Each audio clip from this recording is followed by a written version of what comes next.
All right, welcome back to now. No opportunity wasted. It is the day that we try to make sense out of all the political nonsense that's going on. You know that because Reita Shannon is in the studio. Welcome back, Renita. Thank you for having me back. Girl, I know we have been going through the things, trying to sift through so much of this chaos because these tariffs have created insane chaos on our lives. But before we get to talking about the tariffs, I want to talk about what Trump is doing with the military. Mhm. Can you let folks know? Because it was one thing when we were trying to let folks know about how this country has been continually investing in police forces. And to me, how I've been trying to point out to folks the connection between the police force and the IDF and how they do things. And knowing that, we've been talking about the fact that some of us, especially a lot of black folks, have been stepping back from the protesting, knowing that all Trump wants is an opportunity to call for martial law. But then we saw these white people go out and it looks like a picnic, of course, and there's no police and they're not doing all of that. But the police presence is still escalating. Can you tell us a little bit more about that? Yeah, basically, on Monday, Trump signed an executive order that I would summarize as escalating police being present. Basically, what you're saying. So, what he did was, and I'm going to read a couple bullet points of the executive Please order do. because there's a lot in this executive order. Like it's written crazy, as you know. He likes to write things like a 5-year-old wrote it, and so this sounds like this. So, I'm just going to go over a few of the things. So, this was Monday that he signed it, and basically the executive order is saying that the country will provide military equipment to law enforcement. So that's local police. It's also saying that Wait, wait. Military equipment yes, to local police departments. okay. So does the military training for those weapons just transfer also through osmosis, or how does? I'm going to say I don't think so. And the reason why I'm going to say that is because for decades now, we've had the increased militarization of local police where it's like when people see now a protest is happening and you see a tanker roll out and you're like, wait, I didn't know my local police department had a tank. When did we have tax money to pay for a tank? That is giving local police departments militarization. So before the way it was happening like just like your local mayors were doing it. But now what Trump is doing is saying nationwide, let's make sure all these police departments get military level equipment For what? to use against people, me and you, the public. Domestically. Yes. And Yes. actually, this order spells out why he wants it. So, to your point, when we talk about what this order is about, this is literally the reason why folks like you and I were saying, let's stop spending so much money on police, which is defund the police, because what we have done is funded our oppression. Trump is literally directing the police to oppress the public for any type of dissent. And if you don't believe me, let me tell you what's in. These are the exact words. This is not me summarizing. These are the words. So the executive order commands for the Trump administration to provide pro bono legal resources to cops accused of misconduct. That's one. Two, provide military equipment to local law enforcement. Three, review and modify existing restraints on law enforcement. Restraints meaning like They where feel they like have boundaries, okay, parameters. All right. And then next, provide new best practices to state and local law enforcement to, in quotation marks, aggressively police communities. This is what it says in the order. Yes. And then additionally, to follow up in a final paragraph, it says to prioritize, it's commanding Pam Bondi, the attorney general, to prioritize the prosecution of government officials who willfully and unlawfully direct the obstruction of criminal law, including by directly and unlawfully prohibiting law enforcement officers from carrying out duties necessary for public safety and law enforcement or engage in DEI initiatives. or wait. So that's like when people compare being gay to being like a child molester. Do you understand what I'm saying? Like they're completely two different things. Oh, right. So you know what I'm saying? Baby, He like, just threw oh, it you all don't want your in. kid to Right. become gay or a child molester. You're like, Right. Just threw it all in the executive order. Yes. It's a kitchen sink executive order. Yes. okay, Yes. so how likely is this going to become a reality? Well, some of it, some of it he cannot just do by executive order, as we talked about before, because like when you're talking about giving the local police departments military equipment, somebody has to pay for that. So that is something that The would Congress has to likely have to approve right. a budget. Like Okay. that's going to include budget because how are you going to like make that happen? So that's one thing. But the other parts where he's literally saying, for police to start aggressively policing to aggressively police communities, that's something that's free. That's basically just telling cops to be assholes. That's basically what Or it is. continue Right, doing continue. what you were doing. Right, exactly. And that you have a free for all now. And then the part about providing pro bono resources to cops who have been accused of misconduct, that's another thing that, would not necessarily have to go through Congress because pro bono means free. So that's like when an attorney helps you with Absolutely. something for free. But my concern is I just don't understand their perspective of the law and lawfulness when Trump started off as a as a felon, convicted criminal, right? Was he convicted, right? He was, but I'm going to tell you why I don't like that framing. You're right in that everybody is saying, how is it that somebody who is when anybody else commits a crime and gets convicted of a felon, they just get called a felon and they can't vote, they can't do a whole bunch of stuff. But now this person is president. I think that framing, obviously. Well, I just mean with him calling what's lawful, meaning Right. you are a bona fide criminal, and you want to now pointing to other people talking about what law, and again he is extending, he is it's the reach, it's going beyond reach to things like DEI. How can you be policing that? So what I'm saying is that it's all nonsense because when we were talking about the laws that were on the books, especially, and you were on the other side of it, you didn't care about the law. He lives And on you the other still side of don't the call- law. Yes. Right. He lives on, to be clear, he lives on the other side of the law. Absolutely. Right. Yeah. I mean, this is a very dangerous executive order. And I do think that it gives license for police officers to be more emboldened to be aggressive with the public. And that kind of goes back to my other point, which is, police officers, we're talking about police officers, ICE, whoever, they wouldn't work for free. They work because we have overfunded them with tax dollars. Right. That there are so Right. many of them out there now. And this is where this is a bad situation because it's like all it took, and I think activists knew this in calling for us to stop spending so much money on policing. The folks who were against Cop City right here in Atlanta, Cop City Mary opened this Hooks. week. Mhm, Right. Like you and I both spoke about how Cop City was a terrible idea. Things like that are exactly the type of resources that when you get a president like this who just thinks the law is whatever he says it is, they can use resources like that. And that's why so many of us were like, don't fund them to this level with these, don't give them these resources. Don't give them these cop cities. Because what are they going to do with it? Use it against public dissent?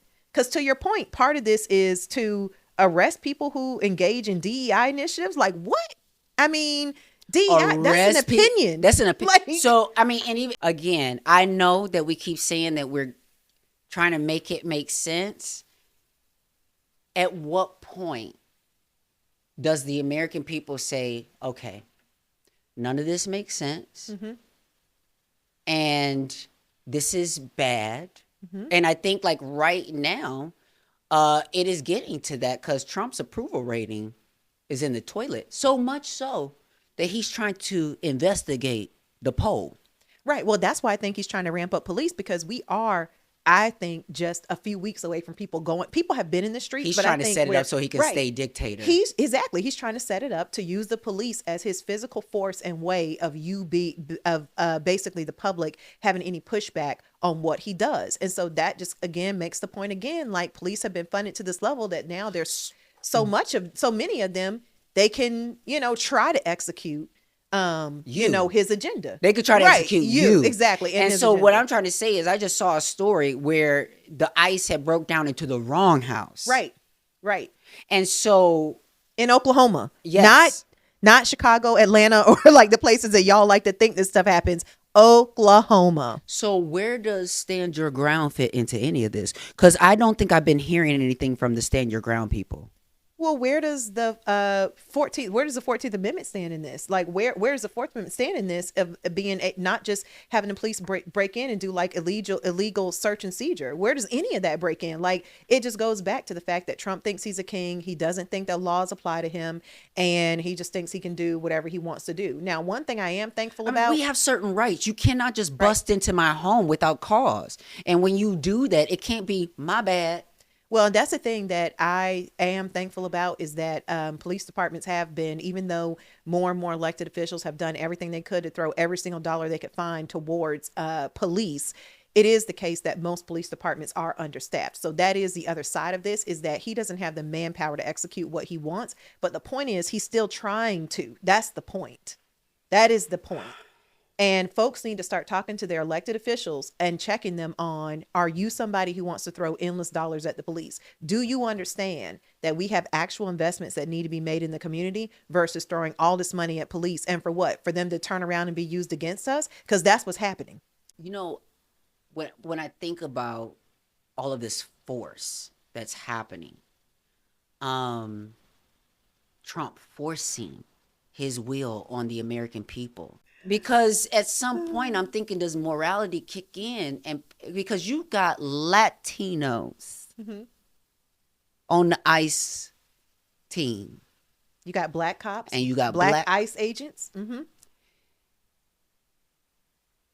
But it's the power. I think it's the association with the power structure. When you're a part of it, right, you at least feel like you're not on the other side of it. Right.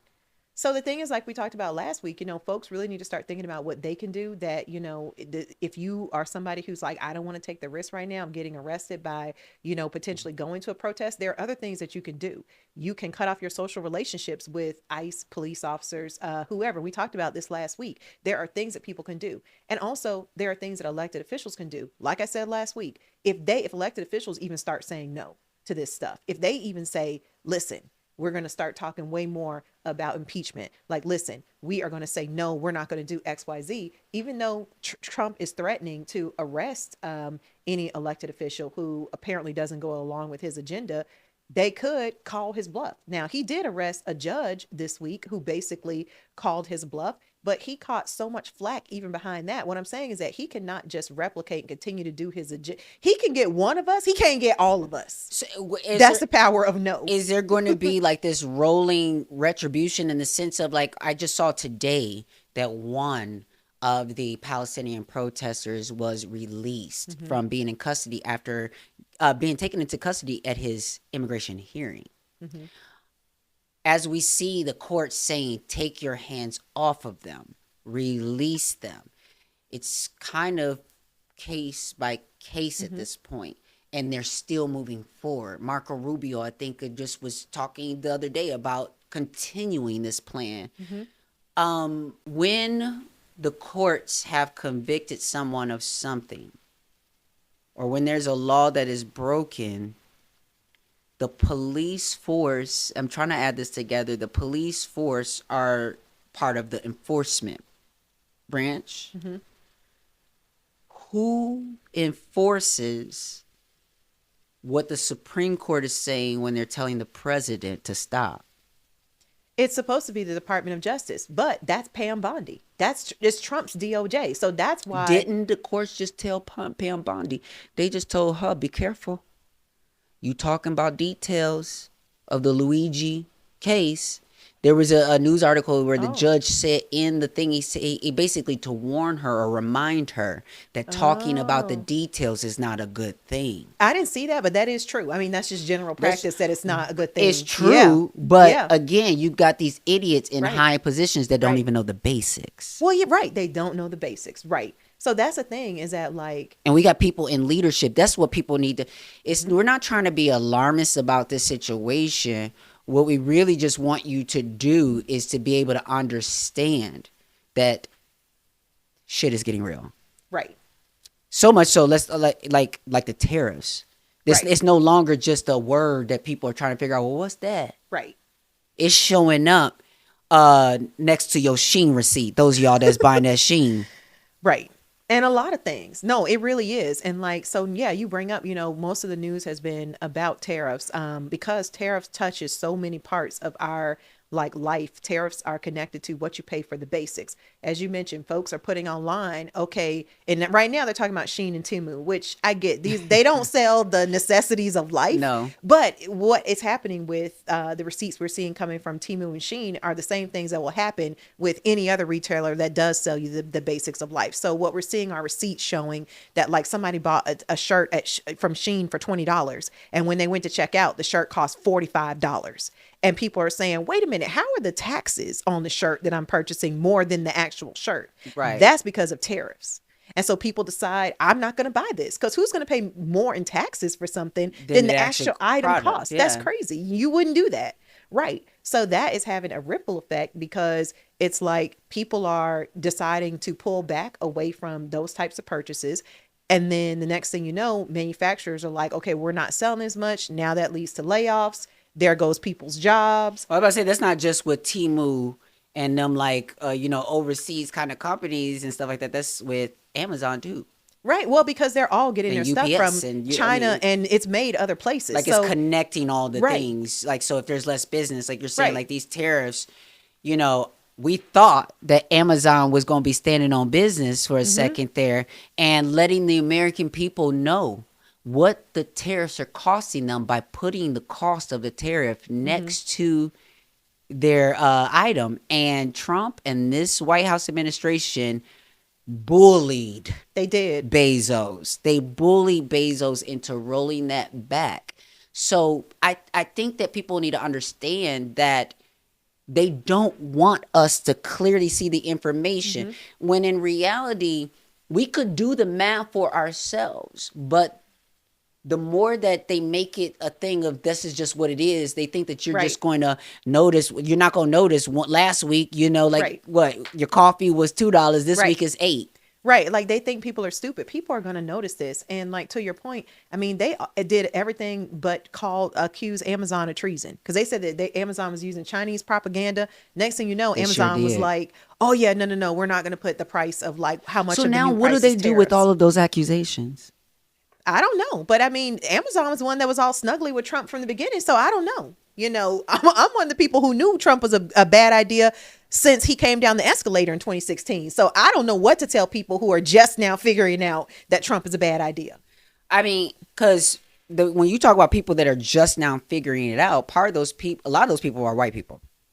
A lot of those people are even white people. Most of those people are white people. Most of those people are white people. And also people who are like now money people, economists, they all stepping back like, hey. They thought they would be protected. They thought that he was just going to go after the people that, they didn't care about, that they didn't think were so important. And they just thought it wasn't going to affect them. You know who else thought they was going to be protected was giant retailers.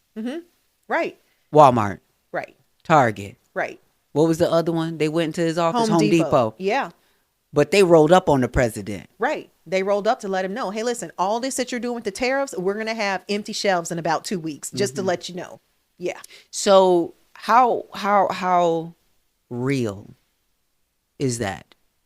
Are we going to see some empty shelves in a couple weeks? That's very real, because we're already seeing reports of where there's less shipping containers coming into the country. So there are less ships coming from China, India, all these places that would normally bring us our goods, like the stuff you order from Amazon. All that stuff is getting made in China and other places. They put it on a ship and they bring it to the United States. So there's already reports of less shipping, ships traveling, bringing stuff, which is already empty cargo. In turn, what that means is there's less stuff to travel across the country to make it to various like distribution facilities. So there goes the jobs for the truckers. All this stuff is very, very connected. In addition to, and like for some people, and let me just dispel this. So we're going into a recession. Yeah, we'll just be lucky if that's all it is. If that's the point that we're at. And I think some major economists last week said that they were like, we'll be if we just get away with like a light recession, that's like the best case scenario. So the best case scenario right now, best case is a recession. So with all of this happening like this and the tariffs being connected to so much, um, what can the American people do at this point? Because when you see a slow moving train, you see the train wreck about to happen. The intuition is to prepare, protect yourself, do all the things. Like I think you were telling me before, like when COVID happened, it shut down. Don't worry.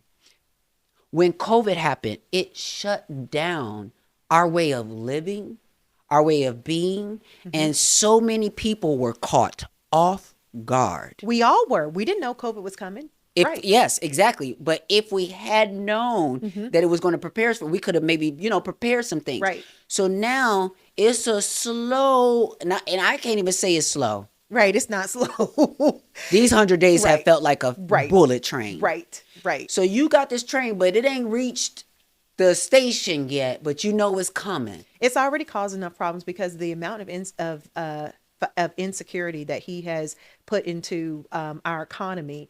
People are already making decisions as if the thing has already happened because people just feel so unstable with, and rightfully so. One day he's doing the tariffs, then the next day it's a 90-day pause, then the next day he adds an additional 50% to China for no reason. Like he's all over the place. And that's the thing that I think is really important about the conversation that we're having is that what we're trying to say to folks is if you're on autopilot, get off autopilot. Now is the time to wake up. Yeah. Everyone needs to start calling bullshit on the president. There's an interview with Time Magazine where a reporter tried to call bullshit on the president.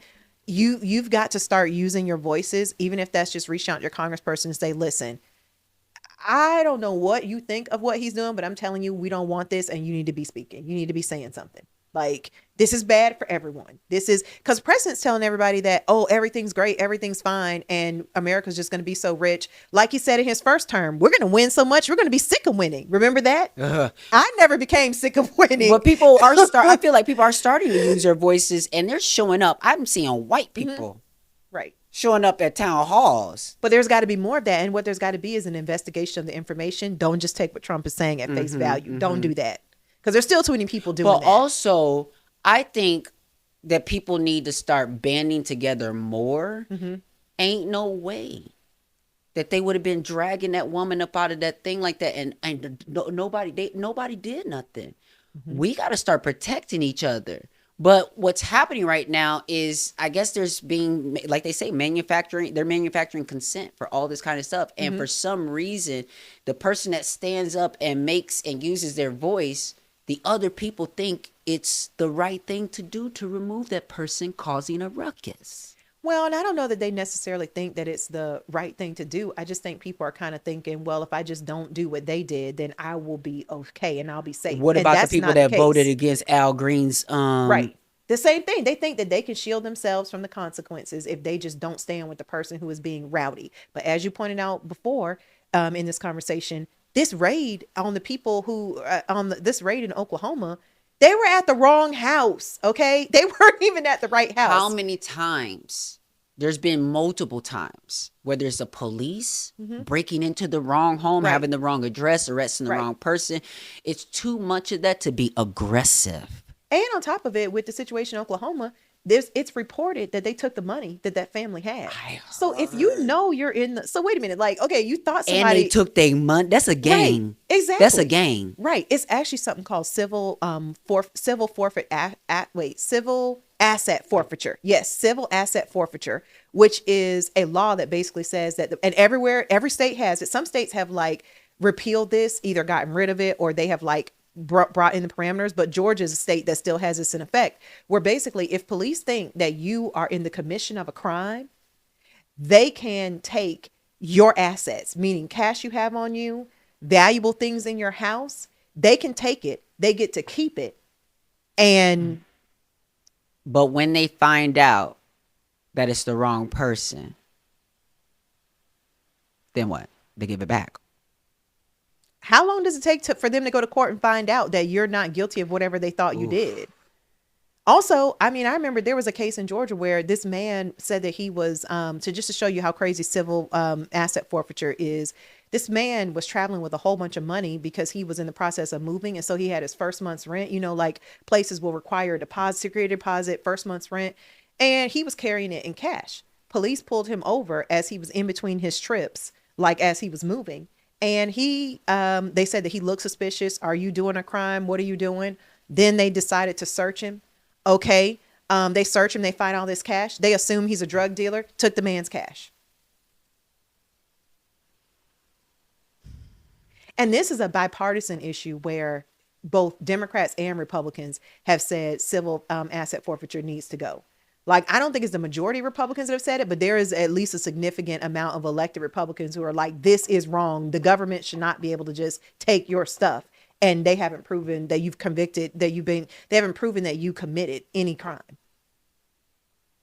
So I know it's hard to prove. Well, I know not in this. I don't think it is, but I guess it'd be a hard case. But I know there's something. I don't know if there's something on the books, that is on behalf of the American people. And I could be hearing this could be a wives' tale. I don't know, old wives. I don't know, but I heard that there's this position we can take.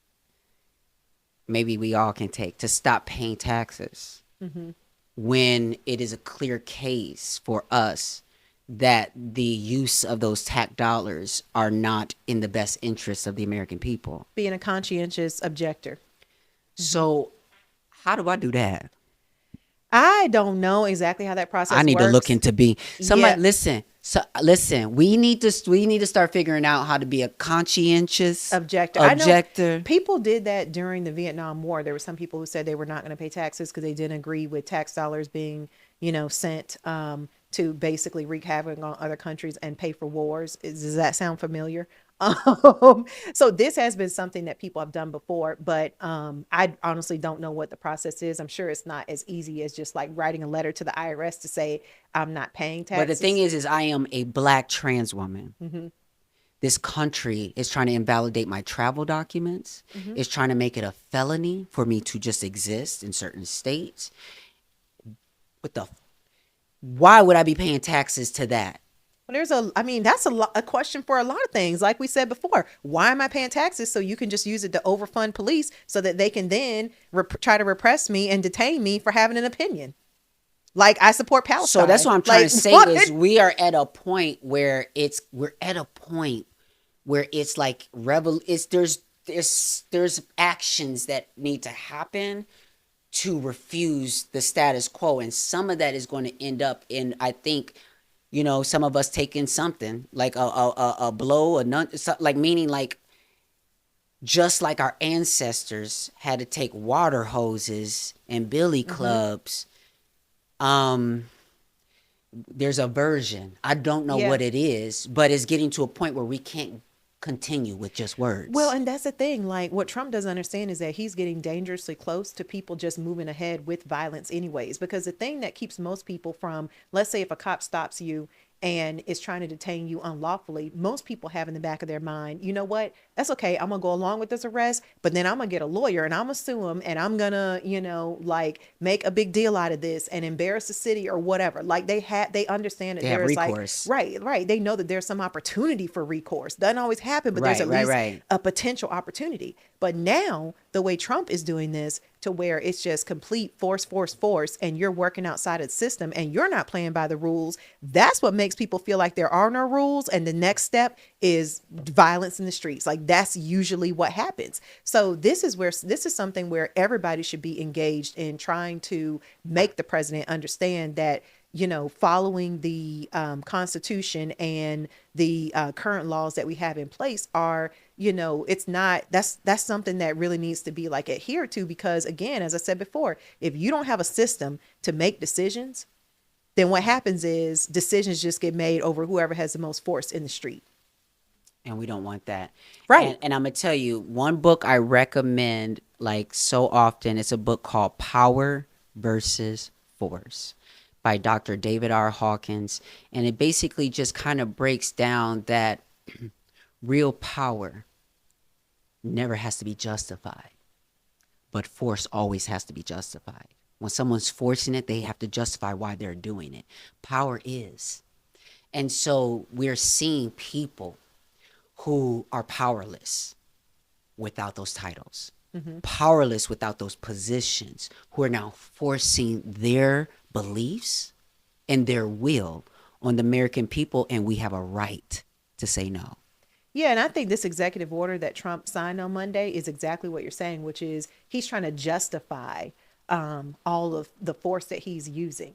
And there's really no justification, but he is trying to justify it. And I think he knows that it's come to the point of like people understand like the emperor has no clothes. Most people are like not with what he's trying to do. The polling, he wants to investigate the poll. There's nothing to investigate. People understand that you are doing a terrible job, that you have no plan, you don't know what you're doing, and it shows.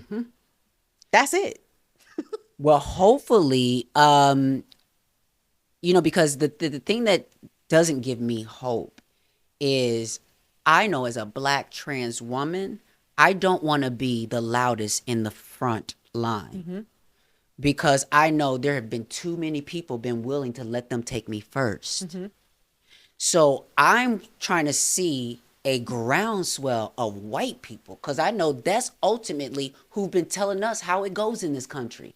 I don't like that. That's in the strength of my body. I'm resistant to that whole idea. That's why I'm so militant when it comes to this, because I'll be like, I'll be damned. But I think we're at that point right now where we gonna have to show what we really are made of. Yeah, it's come to that point. A lot of white folks are waking up understanding that this is that FAFO moment, because it's like, we are where they're complaining now about, whoa, what's going on? The police are, just doing things that We've are outside of the been law. complaining Right. about We've that. been complaining about that like for decades now. Like, hello, Rodney King, before Rodney King. Like, I mean, we have been talking about that. And that just kind of speaks to when you hear, and I'm going to say this, when you hear activists and people from the most marginalized communities in the country tell you that a system is not working correctly and that something is wrong, don't just disregard them and say, oh, well, you're overblowing it or you don't know what you're talking about, because they're telling you their lived life experience. And now we are in exactly the position that activists feared we would be in as it relates to having funded these police departments with massive resources and giving them all of these militarized resources and building the cop cities. We're now at that place that activists feared that we would be. And the not having police strong are being accountability. used against us. Yes. No accountability. And Trump's now telling them to just do whatever they want to do. Like, this is because we'll get you some free legal help. In quotation marks, he's saying aggressively police. What does that mean? It means be aggressive. Be aggressive. Be aggressive. Right. Well, and you remember his first term when he was at a rally and Barely. he was like, Barely.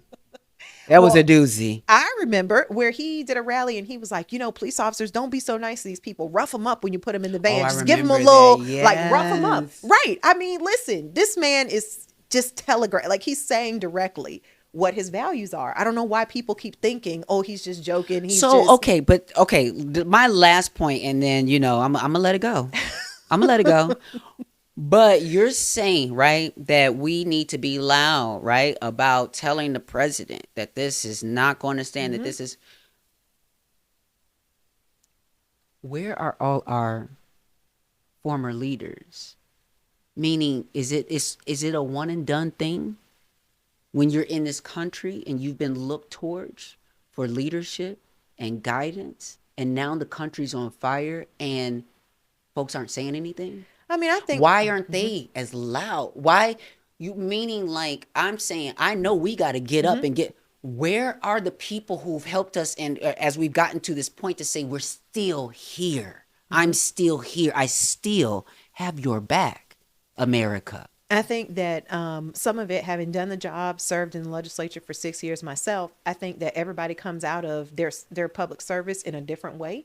And so I think it's all just kind of, I can't speak for other people why they're not speaking.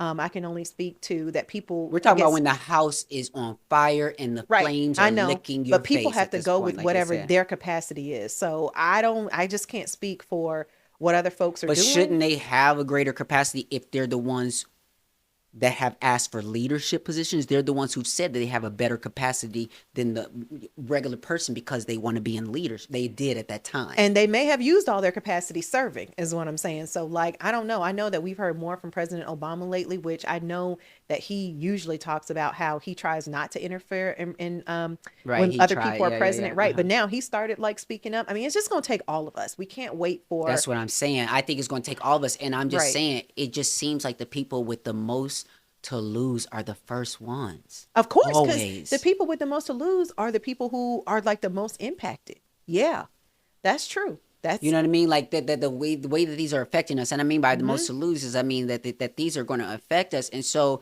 it's like first you see they say that people who their voices are going to be louder, the people mm-hmm, who are closer to the oppression than the right, ones who are not feeling it, right. feeling the heat. And I'm saying the ones who are not feeling the heat and just reading the morning paper and being like, ooh, that's bad. And that's why we're having this conversation because we're trying to let people know if you think that you are not feeling the heat, we're here to let you know that the fire has been turned on, it's turned up. You should be feeling the heat. Either you're not paying attention Right. or you're going to feel the heat pretty Or you're soon. about to feel it really soon. And we're not trying to be alarmist about this, but we're just Right. saying this. Listen, okay? Because I am that girl that's all about rest Mm-hmm. is part of the revolution. Mm-hmm. It's radical, it's all of those things. But there is a line where it can become escapism. Mm-hmm. And I just want us to be mindful of that. Listen, I got my things like RuPaul's Drag Race. I don't necessarily care for RuPaul herself and her fracking or her Starbucks commercials. But that's my community. Mm-hmm. It's about more than just RuPaul. I appreciate the door and the platform that they've created so that the rest of my sisters and brothers can have something. Because I'm telling you, being a part and coming from that world, it was always about some gay man capitalizing off of us as we dance for dollars in their bars and in their things. They weren't paying us. We were working for tips. Mm-hmm. And so RuPaul creating this thing created a bigger platform for the girls, but then it also created a different situation where if you hadn't been on that show, then you weren't as valuable to the people booking the girls. So the Oh, regular wow. everyday girls were having a hard time gaining bookings if they weren't a RuPaul's Drag Race Wow. queen. But I say all of this to say that all of that is Mm-hmm. not perfect, Mm-hmm. problematic, Mm-hmm. all of it. Target, Chick-fil-A. I don't know where I can shop anymore. Right. What I'm saying to you is this. Do what you can. Exactly. Do something. I'm not Right. going to judge you for what you do or not do, but I'm going to judge you if you just checking out completely. Like pick Yep. something because some stuff that's easy. Listen, becoming a vegetarian and things like that helps our planet and blah blah blah, so I gave up beef because it ain't my favorite and it was okay for me, like I did like steak. I used to like all of that, but it was an easy give up for me, so I gave it up. It's one thing that I'm doing that's lessening my print, but I will tear some chicken up still, knowing they done probably put all kind of hormones in the chicken and everything. And I'm fish. I'm trying to break from fish because everything has a consequence to it. What I'm saying is, I'm not telling you to deny yourself pleasures. I'm not saying deny yourself joy and things. Like, if it made sense for me right now, maybe. Oh, I say maybe. I might be at the Beyonce concert, and I say maybe. And the reason why I say maybe is because for me right now, it's a financial decision Mm-hmm. because I need my money right now more than Beyonce needs my money. First of all, Mm-hmm. secondly, when I say that I need my money more than Beyonce needs it, that means that as I am fighting for my life under this administration, I got to pick and choose. I'm still listening to Cowboy Carter. I'm still listening to all these things, but I'm not buying Secret. I'm not buying the bourbon. I'm not buying all these things because I'm not buying into capitalism. I'm not buying into just for the reason of just having all these things. I am going to allow myself, though, to enjoy what there. We have a saying in Buddhism: enjoy what there is to enjoy, suffer what there is to suffer, but never stop chanting Nam Myoho Renge Kyo. And what that means for us is that's life. So take it. Enjoy the enjoying. It makes sense. Suffer when yeah. it's suffered, but stay focused. Stay steady Yeah. on who you are. And it is gonna, like, to your point, you're right. Like, it's gonna have to be a balance, because if you do nothing but fight, then you end up wearing yourself out. So you do need that balance. And I think that's why you're seeing Absolutely. black folks got boots on the ground, the fan dance, they're doing like a whole bunch of stuff, right? Yes. To It's not that people just don't care. It's that people are trying to balance living under this Joy. regime, Yes. right, with joy that allows them to fight another day. So I think that that's really important for all of us, is figure out what your balance is and still enjoy parts of life so that you can be stronger for the fight. I think that's a perfect way to end that. That made a lot of sense to me, Renita. That makes a lot of sense. Again, hopefully we didn't alarm you too much, but we just want folks to not kind of be on autopilot right now. Just hearing the news cycle, and waiting for the next bomb to drop. Literally waiting for that. We don't have to wait for that. We can find something to do. Know that we're here. We're not judging you. I got some strong opinions, but I'm not judging you. I'm just pleading with you to do what you can. No opportunity wasted.